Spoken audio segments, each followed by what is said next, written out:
Hey, have you ever felt unqualified for a position? You just felt like look at my background, like I don't have the qualifications for this, especially, when it's a calling from God, something God has called you to, and you just feel inadequate. Well, you're in good company. Oftentimes we allow our backgrounds limit what God is calling us to, what God wants to do in our lives. We're like, where am I from? Look where I'm from. Look who my mother and my father are. They're nobodies in the context in the context of the situation. But the thing is, God wants to do so much in your life through you. As hard as it might seem, or unbelievable as it might seem, he does. I started to think about this when I was reading 1 Samuel 9, and I would read from 21. It says, Saul replied, but I'm only from the tribe of Benjamin, the smallest tribe in Israel, and my family is the least important of all the families of that tribe. Why are you talking like this to me? It's such a common trend with the people God calls. It's such a common trend. He's like, why are you even talking to me about this? Why are you talking to me about being used by God in this way? I don't measure up. And it's a common trend with the people God calls, because I remember Gideon saying something similar in Judges 6:15. Gideon is like, but Lord, Gideon replied, how can I rescue Israel? My clan is the weakest in the whole tribe of Manasseh, and I'm the least in my entire family.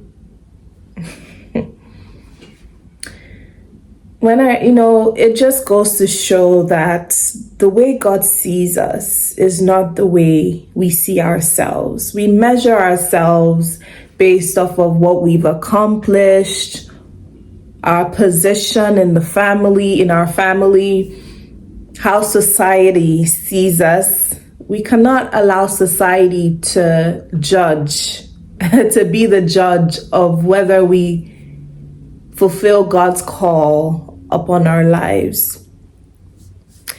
The beautiful thing about God is that he uses the foolish things of this world to confound the wise.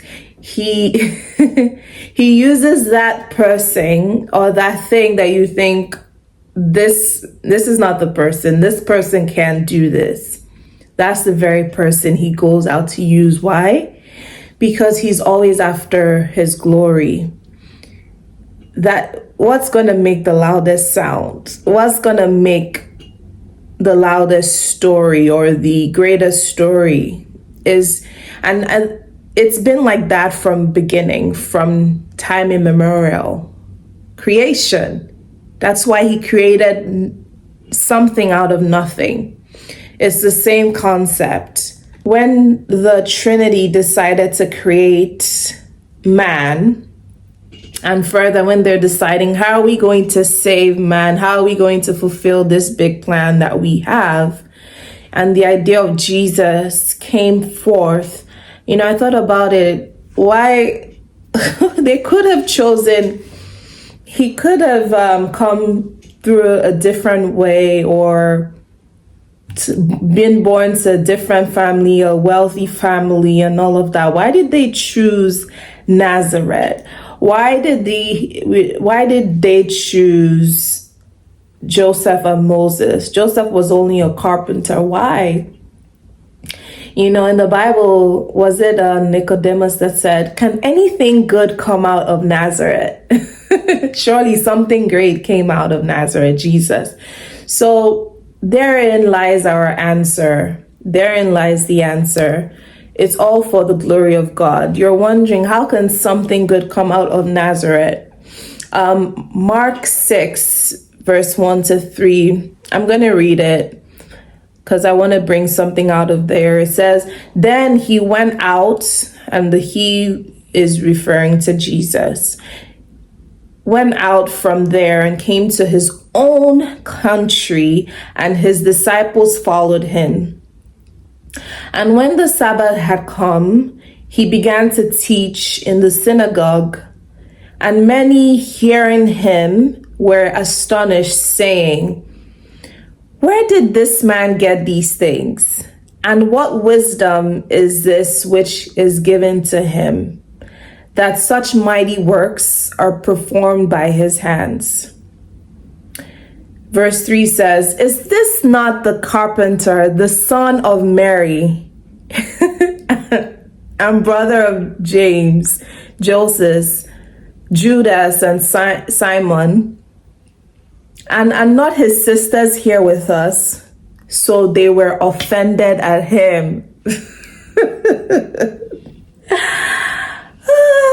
This passage is so funny to me because here Jesus is doing the thing. He is preaching with boldness, or reading the Bible with boldness, and he's dissecting the word and doing so many, miracles. And the people are astonished. Before they realized who he was, they were awestruck. They were in awe and wonder. They're like, who is this dude? The moment they realized that, oh, this is the carpenter's son. Is it not the guy that's just fixed my table? The son of the guy that just fixed my table the other day. The moment they realized who his parents were, the familiarity, everything kicked in, and they're like, no, they were offended. The awe and wonder went away. They left the what he had taught, the mighty things that he had done. They left all of that. It's something, But I believe God, the Trinity did that to prove a point that God is in the business of bringing something out of nothing. The most unlikely people. So I just want that to be a source of encouragement to you. If God is calling you to something and you're just looking at all your flaws and imperfections, your background, where you're from, and just know that God, if he called you, he's the one that qualifies men. He's the one that qualifies us for the job that he has for us. The yardstick that you use to measure is not the same yardstick God uses to measure. That's why he says his ways are higher than our ways. So God bless you. Stay blessed. Bye-bye.